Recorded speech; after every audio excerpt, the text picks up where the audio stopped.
నమస్తే అండి. నా పేరు ఉషారాణి. నేను ఏలూరు శంకర్ నేత్ర ఐ హాస్పిటల్లో ఆపరేషన్ థియేటర్లో వర్క్ చేస్తున్నాను. ఈరోజు నేను చెప్పేది ఏంటంటే ఆపరేషన్ ముందు మనం తీసుకోవాల్సిన జాగ్రత్తలు. ఆపరేషన్కి వచ్చే ముందు మీకు 4 రోజుల ముందు యాంటీబయాటిక్ డ్రాప్స్ ఇస్తామండి. ఆ చుక్కల మందు వాడి రావాలి. వచ్చే ముందు రేపు ఆపరేషన్ అనగా ఈరోజు శుభ్రంగా తల స్నానం చేసి రావాలి. మగవారైతే క్షవరం చేయించుకుని రావాలి.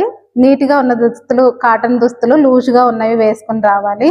మొబైల్ ఫోన్ కానీ వాచ్ కానీ అలాంటివి పెట్టుకోకూడదు. అలాగే కుంకుమ బొట్లు కానీ పెట్టుకోకూడదు.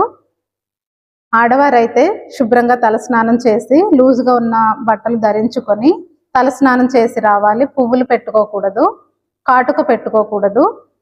తిలకం లాంటి బొట్టు పెట్టుకోవచ్చు కానీ పొడిలా ఉన్నది అంటే కుంకుమ బొట్టు లాంటిది, దేవుడి దగ్గర ఉన్న బొట్టు లాంటివి పెట్టుకోకూడదు. మీకు గుండెకి సంబంధించి ఏదన్నా ఇబ్బంది ఉంటే దానికి సంబంధించిన మందులు 2 రోజులకు ముందే ఆపాలి. అంటే రక్తం పలచబడే ట్యాబ్లెట్ ఉంటుంది, ఎకోస్ప్రిన్ అని, ఆ ట్యాబ్లెట్ ఆపాలి. మీరు ఆపరేషన్కి వచ్చే ముందు మీకు బీపీ కానీ షుగర్ కానీ ఆస్తమాకి సంబంధించిన మందులన్నీ వేసుకోవాలి. మీతో పాటు ఒక పర్సన్ తీసుకురావాలి, ఒక అటెండర్ని.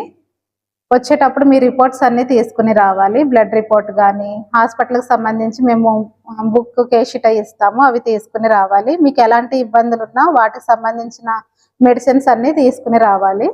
ధన్యవాదాలు.